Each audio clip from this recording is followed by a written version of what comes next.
നമസ്കാരം. ഇന്ന് നമ്മൾ പോകുന്നത് വേനൽത്തുമ്പി ക്യാമ്പിലേക്കാണ്. ചേച്ചീനെ കാണാനാണ് കേട്ടോ.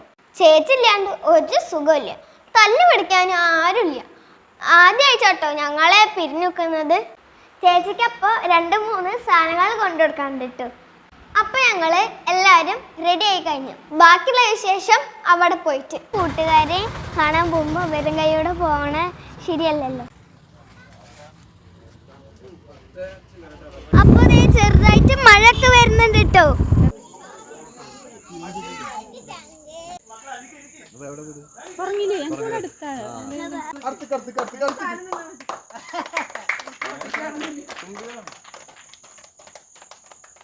നന്നായി കൈയ്യോട്ടോ. അപ്പൊ ഇതാട്ടോ ചേച്ചി താമസിക്കണ റൂം. അപ്പൊ ഞാൻ എവിടെയാണ് സ്റ്റേജ് കണ്ടിരിക്കുന്നത്. ഞങ്ങൾ കുറച്ച് ബെഡൊക്കെ ഇറക്കിയിട്ട് ഒരു മിനിറ്റിൽ എല്ലാവരും കൂടി കിടക്കാം കേട്ടോ. Bye bye. നമ്മളിതാ തിരിച്ച് വന്നേക്കണ്ട. റോട്ടിലൊക്കെ അവിടെ നല്ല വെള്ളം നിറഞ്ഞിട്ടുണ്ട്. ഞങ്ങൾ ഭാഗ്യത്തിന് ഇങ്ങോട്ട് പോന്ന് നന്നായി, അല്ലെങ്കിൽ ഞങ്ങൾ ആകെ നനഞ്ഞേനെ. തിരിച്ചു വരുന്ന വഴി ഞങ്ങൾ പൊറോട്ട വാങ്ങിച്ചിട്ടാണ് പോകുന്നത്.